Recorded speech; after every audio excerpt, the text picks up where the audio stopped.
Mari kita sekali lagi berdoa. Tuhan, sebentar lagi kami mau mendengarkan firman-Mu. Biarlah setiap kali firman diberitakan itu membawa kami selangkah demi selangkah untuk memandang kepada Yesus. Dan sedikit demi sedikit kami serupa dengan Engkau. Berkati firman yang disampaikan. Jangan biarkan setiap kali firman itu disampaikan, firman itu berlalu begitu saja. Tetapi biarlah firman itu sungguh ada di dalam hati kami. Dan sehingga ketika kami membutuhkannya, ketika kami butuh untuk kemudian memberikan kekuatan bagi kami, firman itu boleh muncul. Dan ketika kami berada di dalam persimpangan, firman itu menuntun kehidupan kami. Berkati kami ya Tuhan, supaya firman ini juga mudah dicerna dan menjadi iman bagi setiap kami. Terima kasih, berkati hamba-Mu yang menyampaikan dan berkati kami semua yang mendengarkan. Di dalam nama Tuhan Yesus Kristus kami berdoa. Amin. Shalom, selamat malam Bapak Ibu. Supaya kita tidak terlalu tegang ya, boleh kasih tos kanan kiri depan belakang. Kasih tos dulu.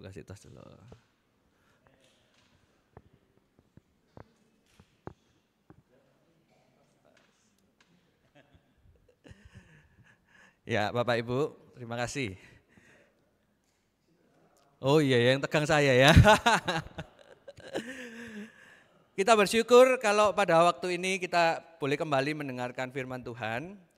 Dan saya ingin flashback sedikit ya tentang pelajaran kita 1 bulan ini. Bulan ini kita belajar firman Tuhan tentang murid Kristus dan tantangan hidup. Boleh dibantu Erik, saya lupa bawa pointer soalnya. Saking tegangnya ya Bapak Ibu ya. Ya bulan ini kita belajar tentang murid Kristus dan tantangan hidup ya. Bapak Ibu bisa lihat di layar. Kalau pada minggu pertama kita diingatkan tentang mengubah pencobaan sebagai sarana pertumbuhan iman dan karakter oleh pendeta Lim Sin Leong. Maka minggu kedua kita juga diteguhkan agar waspada terhadap tipu daya pencobaan oleh Pak Alek ya. Saya percaya 2 minggu ini kita boleh mengingat firman Tuhan yang sudah disampaikan. Dan hari ini kita melanjutkan pembahasan kita di dalam tema murid Kristus ini dan tantangan hidup dengan tema penderitaan dan kasih karunia Allah. Dan nanti di minggu kelima akan ditutup dengan memuliakan Allah melalui penderitaan. Nah kiranya seri ini boleh menjadi berkat bagi kita semua. Bagi Bapak Ibu yang barangkali mungkin kelewatan ya 1 atau 2, jangan khawatir. Ada di YouTube-nya GKA Gloria Pacar, sekalian saya promosi ya Pak Sin Leong ya. Bisa lihat di sana supaya kita juga boleh mendapatkan seri yang lengkap.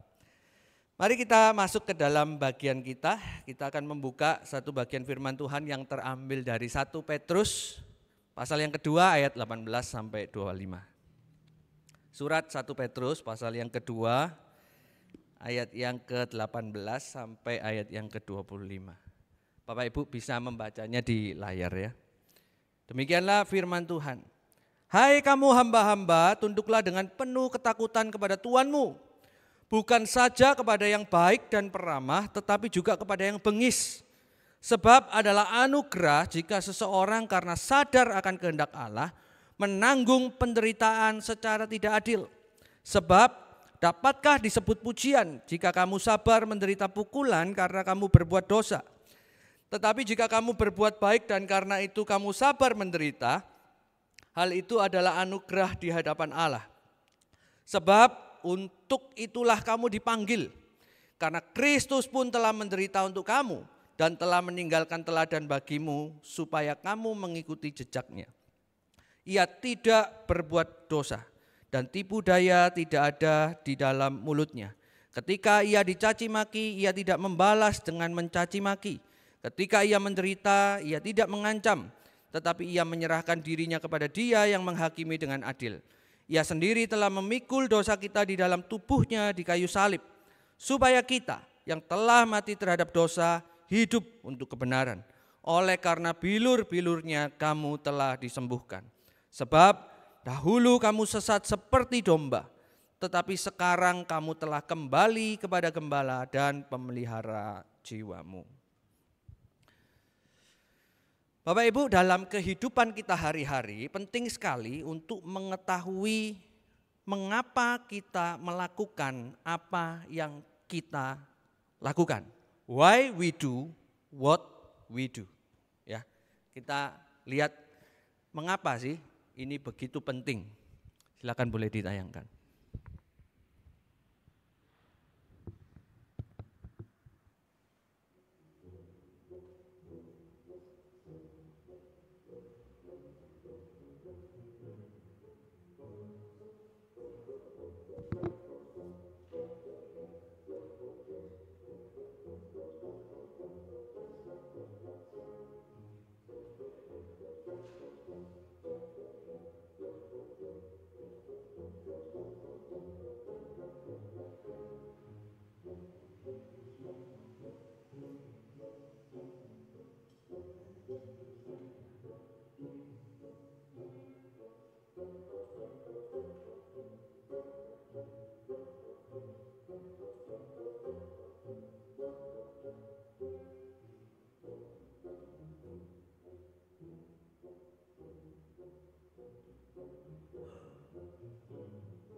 Ya, video tadi menggambarkan ada dua orang yang melakukan hal yang sama setiap hari, tetapi kemudian outputnya menghasilkan sesuatu yang berbeda. Nah, ini sebetulnya menjawab pertanyaan ini, why we do what we do. Why ini menjadi sangat penting, bukan hanya what, karena sebetulnya pertanyaan ini, mengapa ini nanti akan menjawab kepada apa yang dilakukan dan arah segala seluruh yang kita lakukan. Nah, dalam berbagai hal, entahkah itu di dalam keluarga, pekerjaan, dan pelayanan sekalipun, saya rasa why we do what we do ini menjadi sebuah pertanyaan penting yang bukan hanya menentukan hasil akhirnya, tetapi juga akhir dari kehidupan seseorang yang melakukan aktivitas itu. Nah, di dalam bagian yang kita baca, Petrus ini membahas tentang mengapa tadi. Petrus secara khusus bukan membahas bagaimana aktivitas yang dilakukan, tetapi lebih daripada itu mengapa aktivitas itu dilakukan, yang seperti yang tadi video kita lihat ya, akan mengarahkan kepada seluruh kehidupan seorang yang melakukan aktivitas itu. Setelah pada bagian sebelumnya di pasal yang pertama dan kedua, ia membahas tentang bagaimana kehidupan orang Kristen yang menjadi showcase atau teladan bagi orang lain, bahkan ketika di dalam kesulitan. Kalau kita membaca mulai dari ayat yang ke-11 hingga ayat yang ke-13, ayat yang ke-17 di dalam pasal 2, sampai nanti pasal 3 ia memberikan contoh praktis kehidupan yang menjadi teladan bagi orang lain. Dia berbicara mengenai why we do what we do. Dan di dalam bagian ini secara khusus Petrus berbicara soal pekerjaan. Bagaimana orang Kristen itu bersikap di dalam pekerjaan. Sekali lagi ini bukan soal aktivitas bekerjanya. Tetapi Petrus menyoroti mengapa orang Kristen bekerja. Bahkan di dalam tekanan sekalipun. Mengapa bekerja bahkan di dalam tekanan sekalipun. Setidaknya ada 3 mengapa orang Kristen bekerja yang dibahas di dalam bagian ini. Yang pertama adalah bekerja itu adalah kehendak Allah. Nah Bapak Ibu, saya percaya bekerja itu tentu saja bukan akibat daripada dosa. Tetapi dari awal Allah sudah merancangkan manusia bahwa bekerja itu memberi berkat. Di dalam pengertian ini, saya percaya Petrus sebagai orang Yahudi mengerti tentang pemikiran ini atau ada di dalam mindsetnya. Tetapi barangkali Bapak Ibu mungkin merasa ada yang aneh dengan ayat ini. Saya pun demikian. Kita coba lihat ayatnya ya.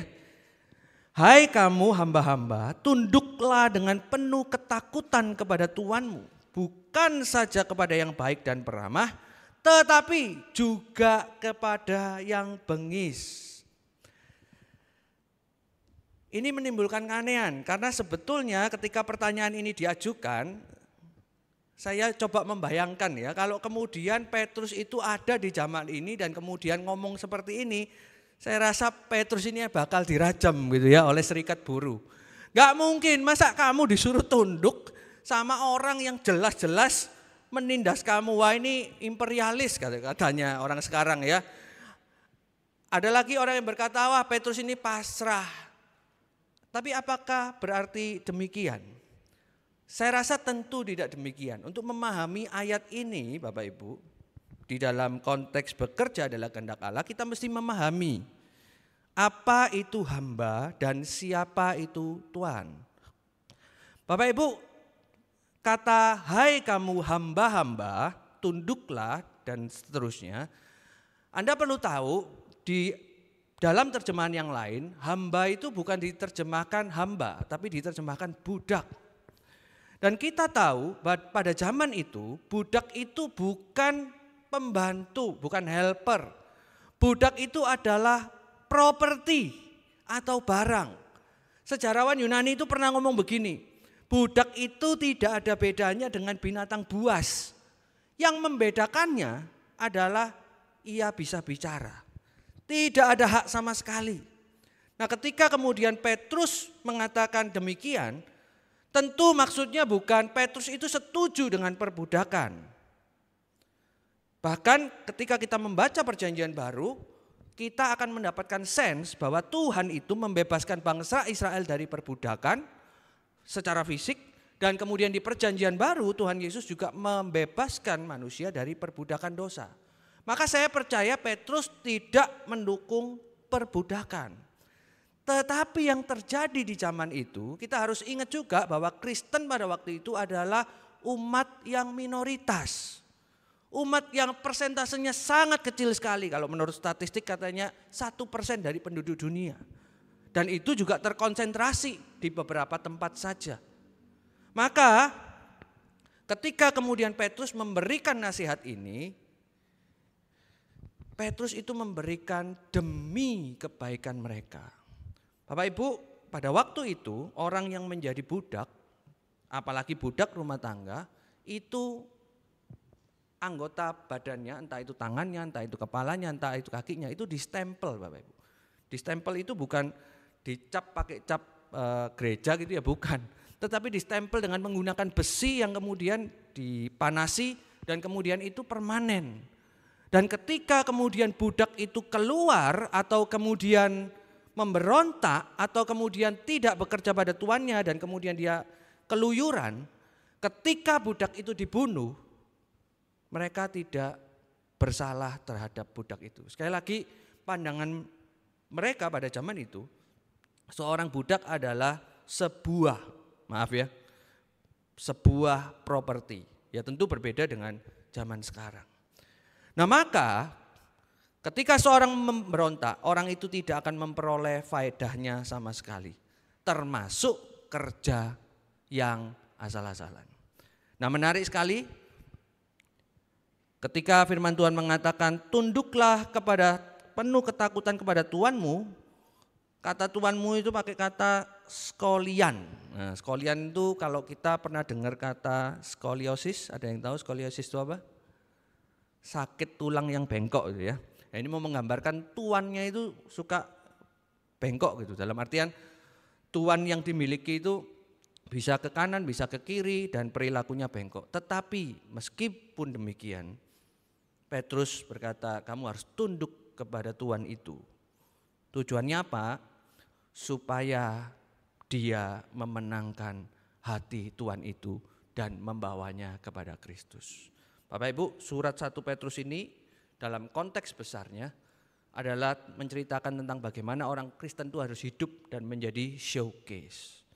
Maka ketika dia berkata tunduklah dengan penuh ketakutan kepada Tuanmu, nah ini mungkin terjemahan bahasa Indonesianya agak sulit dimengerti, tapi kalau di dalam terjemahan bahasa Inggris, tunduklah dengan penuh ketakutan karena Tuhan kepada Tuanmu. Jadi kamu tunduk kepada Tuanmu yang paling bengis. Karena kamu memandang kepada Tuhan, takut akan Tuhan.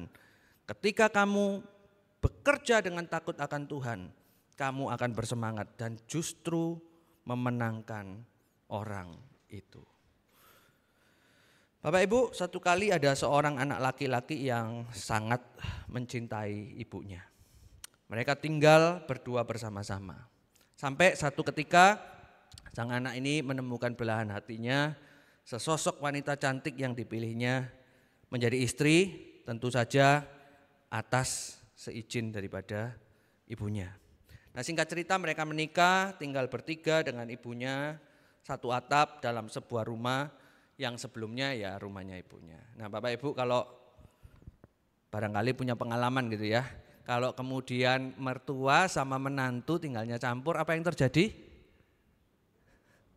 Damai sejahtera katanya Pak Sinlyong, amin. Pak Sinlyong alami soalnya ya, damai sejahtera. Tapi pada umumnya kalau mertua campur sama menantu yang terjadi adalah perang dunia ya. Kalau kata orang setan aja enggak berani masuk karena itu lebih ngeri daripada neraka katanya gitu ya guyonannya. Nah itulah yang terjadi kepada seorang anak ini. Menantu sama mertuanya breng dan sebagainya.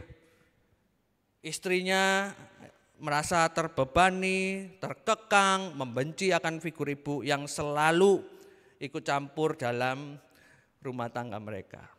Nah satu kali karena saking brengnya ya, si istri ini datang kepada seorang singse gitu ya, sebutlah singse gitu ya.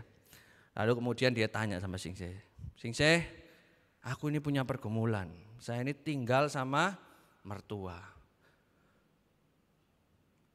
Saya punya permintaan singse. Singsenya bingung, ini ke singse enggak periksa kok minta permintaan. Gini singse, aku ini saking jengkelnya, boleh enggak kamu kasih aku obat untuk, dalam tanda kutip ya, membuat mertua saya berpulang ke rumah Bapak. Oh, katanya hidup adalah Kristus dan mati adalah keuntungan. Ya biar dia dapat untung lah gitu katanya. Tapi jangan kemudian diminum langsung pulang ke rumah Bapak. Jangan. Pelan-pelan supaya enggak terasa. Supaya kelihatan seperti alami. Lalu singsenya ini mikir-mikir lagi. Kan diceritai ya betapa beratnya hidupnya. Ya sudahlah, tak kasih resep ya. Ini kamu beli di toko obat di Jagalan gitu ya. Nanti kasih minum mertuamu pelan-pelan ya. Pagi, siang, malam. pelan-pelan sampai nanti tiba waktunya. Nah, lalu dia kasih syarat gini, tapi tak kasih syarat gini ya. Waktu kamu kemudian menyajikannya, jangan sampai ketahuan kalau kamu kasih obat. Pokoknya kamu buatin minuman, boleh teh, boleh kopi. Setiap kamu buatin minuman untuk mertuamu, kamu kasih 1 tetes ya. Nanti pelan-pelan racunnya itu akan berlangsung gitu ya. Lalu kemudian dia melakukannya. Hari, minggu, bulan terus menerus silih berganti ya. Ritual tersebut dilakukan. Sampai satu titik ketika kemudian itu dilakukan, mertuanya ini datang kepada anaknya, bukan menantunya ya, anaknya. Lalu kemudian dia cerita sama anaknya gini, "Nak, kamu ini ciamik milih istri. Dulu aku merasa aku tuh sering breng sama menantu. Tapi hari-hari ini, akhir-akhir ini aku kok disoja gitu ya katanya ya. Dikasih minuman yang enak-enak, dikasih teh, dikasih kopi, dikasih susu, apapun lah. Padahal aku gak pernah minta.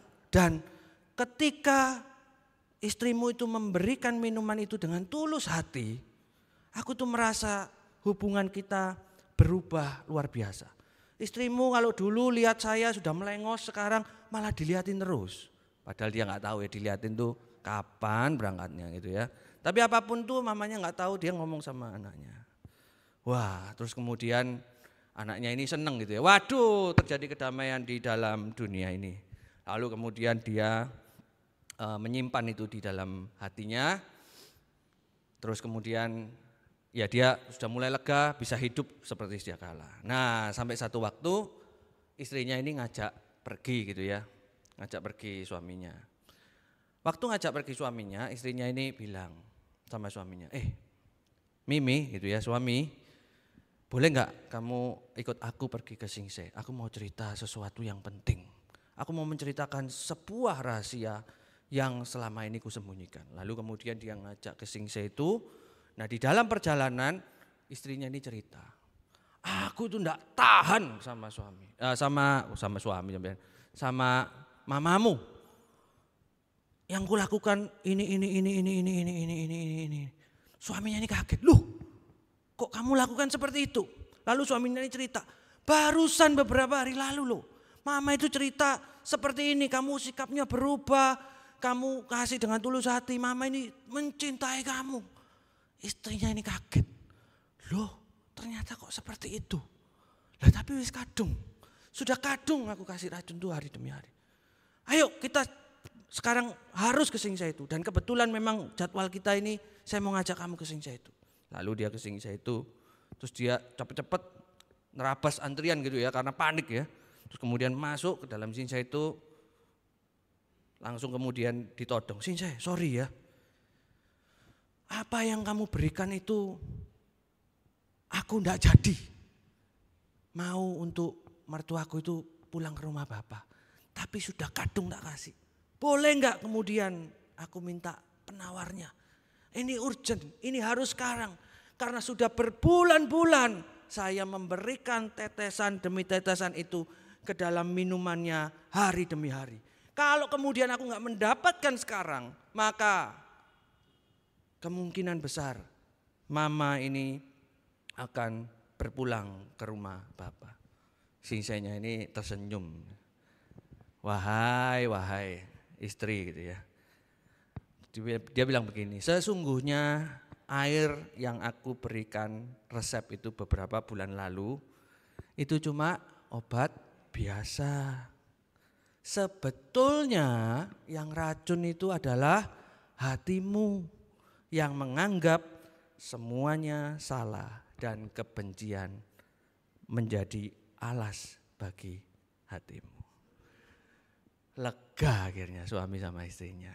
Tapi cerita ini mau menggambarkan kepada kita, seringkali yang bermasalah ketika kita berada di dalam kerjaan, itu bukan kerjaannya, bukan tuannya, tapi yang seringkali penuh dengan kepahitan dan racun itu adalah hati kita. Nah, inilah yang kemudian menjadi penghalang-penghalang di dalam pekerjaan kita itu. Petrus tahu ada majikan yang gak baik, ada majikan yang baik. Tapi Petrus gak ngomong begini, hai kamu hamba-hamba, tunduklah dengan penuh ketakutan kepada Tuanmu kalau Tuanmu itu baik. Tunduklah kepada Tuanmu kalau Tuanmu itu memberi upah. Tunduklah kepada Tuanmu kalau Tuanmu itu adil. Enggak. Bahkan ketika Tuanmu itu bengis. Karena justru di dalam semuanya itu ketika kamu bekerja dengan penuh kesungguhan, dengan hatimu, dengan pengertian bahwa kerja itu adalah kehendak Allah, dengan pengertian adalah kerja itu karena takut akan Tuhan, di sanalah keajaiban Tuhan itu bisa terjadi.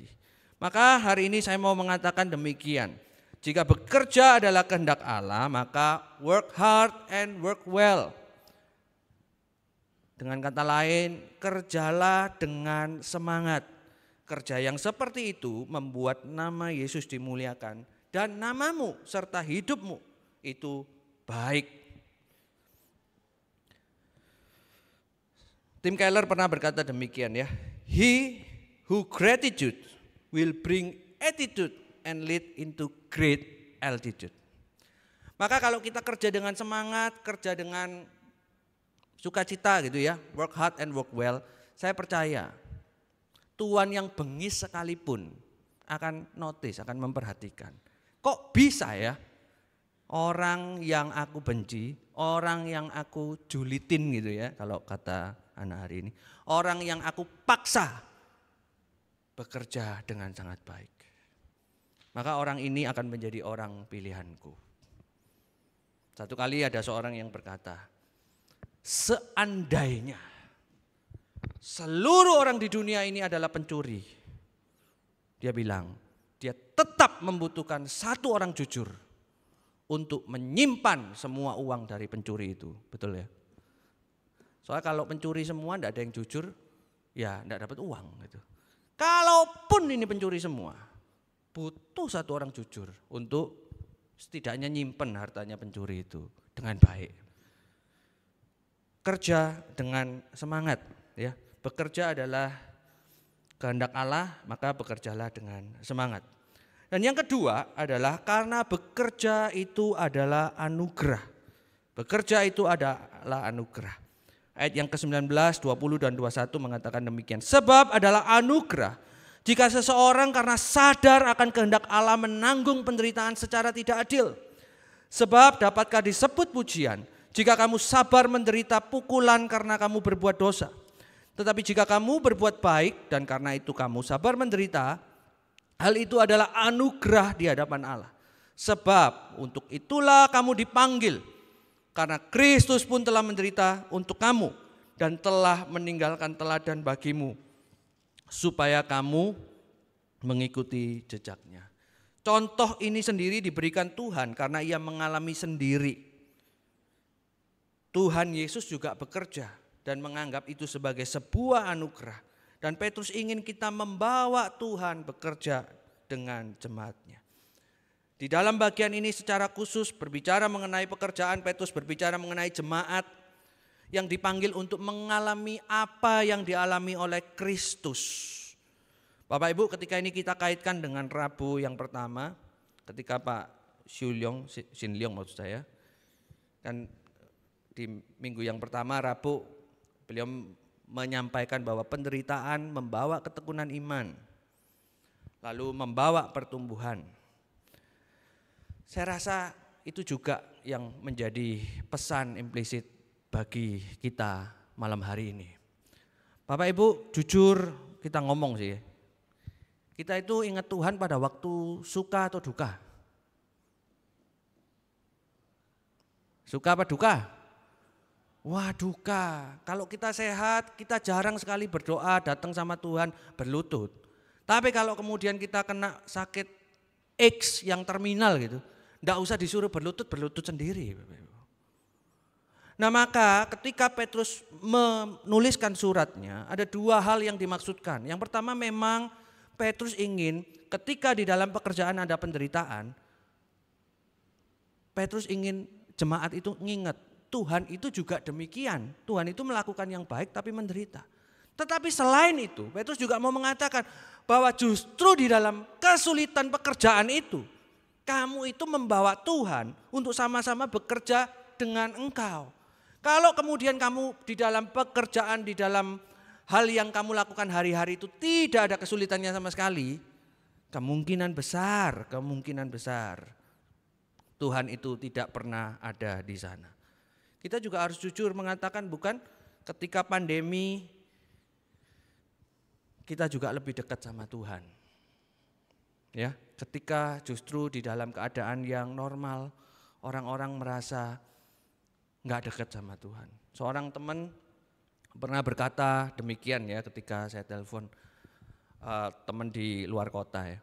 Bagaimana keadaanmu bro waktu pandemi? Oh baik. Baiknya itu seperti apa? Maka dia ngomong mantap. Mantap apanya? Oh kerohaniannya. Aku sekarang enggak kerja di kantor, work from home. Jadi bisa dekat sama keluarga, sama istri, sama anak-anak dan menikmati Tuhan. Beribadah sama-sama. Kalau dulu ibadah itu anak-anak di sekolah minggu, satu di remaja, satu di KU1, aku di KU2, beribadah sendiri-sendiri. Sekarang duduk bersama, beribadah bersama. Dan kami menikmati kerohanian bersama dengan Tuhan. Mantap, dia bilang. Wah puji Tuhan, dia bilang. Lalu kemudian dia bilang lagi, saya tanya lagi. Pekerjaanmu gimana bro? Mantap juga. Saya bilang waduh puji Tuhan. Ada teman saya yang di waktu pandemi dia sukses. Puji Tuhan, kamu usaha gimana kok bisa sukses di tengah-tengah pandemi?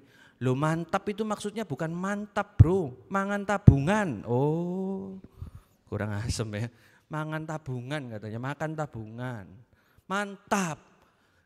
Dia kesulitan, hidupnya harus makan tabungan. Tapi di sana ada mantap yang lain, kerohaniannya bertumbuh. Maka bekerja itu adalah sebuah anugerah. Seorang yang bernama Antonius Ostradivarius, mungkin kita yang tahu musik pernah dengar ya. Ketika dia menjual satu alat musik, dia menjualnya dengan harga yang sangat-sangat mahal. Ketika ditanya orang, kenapa kamu menjual alat musik itu bisa sangat mahal? Karena ketika kami bekerja, kami menyadari hal itu adalah anugerah.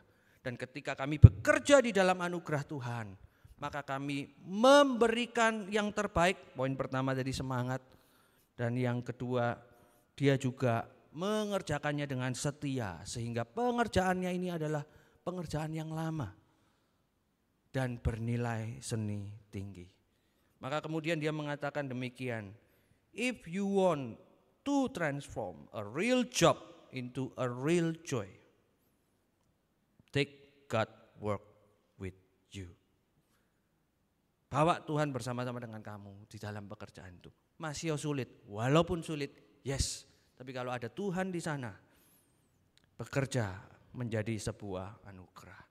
Kalau bekerja adalah sebuah anugerah, apa yang bisa kita pelajari? Mari kita bekerja dengan sabar. Work with patience. Sabar. Ada kalanya ketika kita bekerja sulit itu, kita itu gak sabaran. Aku kerja tahun-tahun kok kayak gini-gini tok. Aku kerja bertahun-tahun kok aku gak naik gajinya. Aku kerja lebih rajin daripada yang lain. Yang sana males-males kan kok sama aja. Tapi saya percaya ketika kita bisa sabar dan menyadari bekerja adalah anugerah. Mungkin orang lain gak lihat, bos gak lihat. Tetapi ketika pada waktunya Tuhan, yang namanya sabar itu pasti akan mendapatkan upahnya. Mari kita belajar bekerja dengan sabar. Dan yang ketiga, bekerja adalah sebuah kesaksian. Ayat yang ke-24 hingga ayat yang ke-25 mengatakan demikian.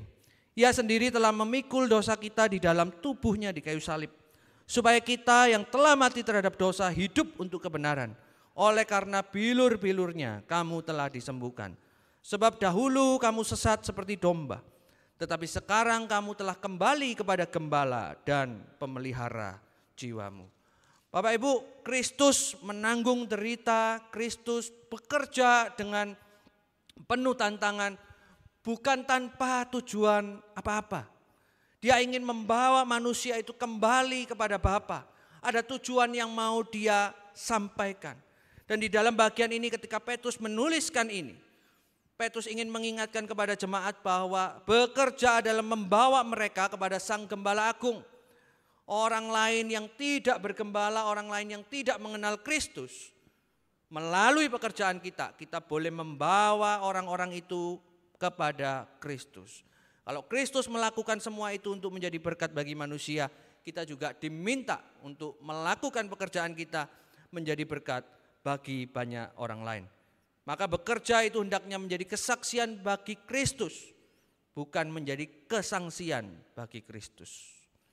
Dan bekerja yang demikianlah yang diinginkan oleh Tuhan Yesus di dalam setiap kita.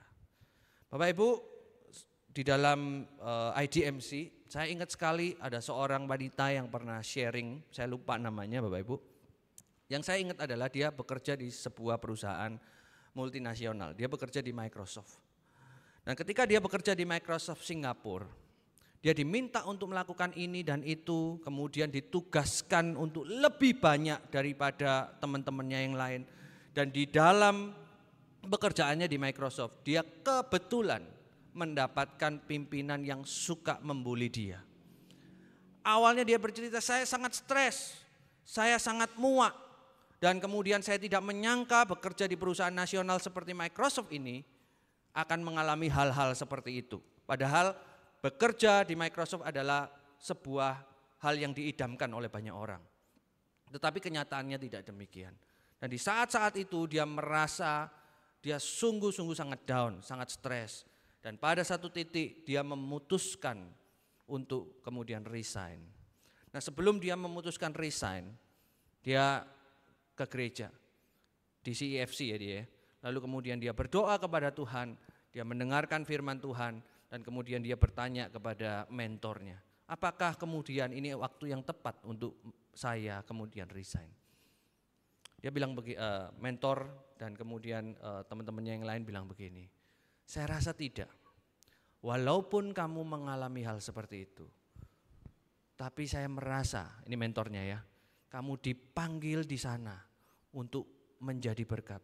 Dan bukan tidak mungkin kamu membawa pimpinanmu itu mengenal Kristus. Dan betul saja, ketika dia mau memutuskan untuk resign, dia mencoba, dia membulatkan tekad. Oke, dalam waktu 4 bulan, saya akan bekerja segiat-giatnya. Saya akan semangat, saya akan sabar, saya akan melakukan semuanya itu. Nanti kalau 4 bulan saya akan evaluasi lagi, kalau enggak kuat ya sudah resign. Lalu dia bekerja segiat-giatnya 4 bulan itu. Dan sampai pada satu titik, pimpinannya itu ngaku ke dia. Sorry ya, kamu merasa saya ini membuli kamu. Kamu merasa saya ini keras terhadap kamu. Kamu merasa saya ini jahat terhadap kamu. Dan pimpinan itu berkata, memang benar adanya. Kaget pegawai ini, loh kenapa begitu? Karena dulu saya punya pengalaman. Ketika saya mendapatkan pegawai yang baik, pegawai yang kemudian saya perlakukan itu dengan baik, perlakukan itu dengan sebaik-baik mungkin. Tapi kemudian pegawai itu mengkhianati dia dengan hal-hal yang memalukan dia. Akibatnya ketika dia memperoleh pegawai yang baru, dan kebetulan si dia ini ya, dia memperlakukan berbeda. Sekarang saya tidak mau baik-baikin orang. Kalau dibaikin malah menjadi-jadi. Lebih baik dijahatin. Tapi saya melihatmu berbeda. Ketika saya sengaja melakukan itu, kamu mau taat. Ketika saya memang mau ngerjain kamu, kamu malah dengan sukacita bekerja dan bekerjamu yang paling baik. Maka maafkan saya. Kalimat setelahnya yang penting. Bolehkah saya tahu apa yang membuat engkau melakukan hal itu? Dan ketika pimpinannya berkata demikian, maka seorang ini membawanya kepada Kristus. Wow, ini orang yang menjadi kesaksian bagi rekan-rekannya yang lain. Nah, saya rindu kita semua juga boleh menjadi yang demikian. Saya rindu kita semua juga bekerja menjadi saksi bagi Kristus. Edmund Chan pernah berkata, God's plan isn't that you just show up di dalam bekerja ya, but grow up. Ketika kita di dalam kerjaan, kita bukan cuma muncul, hadir, tapi kita juga bertumbuh. Bekerja adalah kesaksian. Maka mari kita menjadi saksi bagi Kristus. Mari kita memaknai kerja yang mungkin beberapa dari kita kerjaan itu adalah sebuah penderitaan, barangkali memang betul. Tetapi jadikan itu sebuah kesaksian di dalam sebuah anugerah, di dalam sebuah pengertian bahwa bekerja adalah kehendak Allah. Maka pesan hari ini simpel ya, saya rangkumkan dengan 3S. Kalau kemudian kita bekerja, kalau kita mengalami kesulitan penderitaan, ingat 3S ini ya. Yang pertama, baca sama-sama yuk. Ya, ini tiga ini ya. Apa 3S ini apa? Yang pertama, semangat. Kurang banter ini, gak semangat ini ya. 1, 2, 3, semangat. Yang kedua, sabar. Yang ketiga, saksi ya. Jadi pulang dari tempat ini, tadi ngomong apa? Ah ini ya diingat ya. Kerja itu adalah sebuah kehendak Allah, adalah kehendak Allah. Maka kita harus semangat. Kerja itu adalah anugerah, maka kita harus sabar. Kerja itu adalah kesaksian, maka kita harus menjadi saksi. Saudara, kita adalah orang-orang yang disebut Kristen. Kristen itu apa sih? Kristen itu Kristus, Kristus kecil. Ayo jadi saksi Kristus ya. Semangat, sabar, dan jadi saksi Kristus. Mari kita berdoa. Terima kasih Tuhan untuk firman-Mu ini yang boleh mengajarkan kami mengenai penderitaan dan kasih karunia Allah di dalam konteks pekerjaan. Barangkali ada dari kami yang kerja itu sulit. Kerja itu sebagai sebuah penderitaan, kerja itu dibully, kerja itu dimaki-maki. Tapi firman ini mengingatkan kami bahwa kerja itu bukanlah sebuah penderitaan, tetapi kerja itu adalah sebuah anugerah Allah. Kerja itu adalah sebuah kesaksian, dan yang lebih penting lagi adalah kerja itu adalah kehendak-Mu. Izinkan kami memahami ini ya Tuhan, supaya kami juga boleh terus semangat, terus sabar, dan terus menjadi saksi Kristus. Makasih Tuhan, ubahkan hati kami supaya hati kami dimurnikan senantiasa bersama dengan Tuhan. Di dalam nama Tuhan Yesus Kristus, kami berdoa. Amin.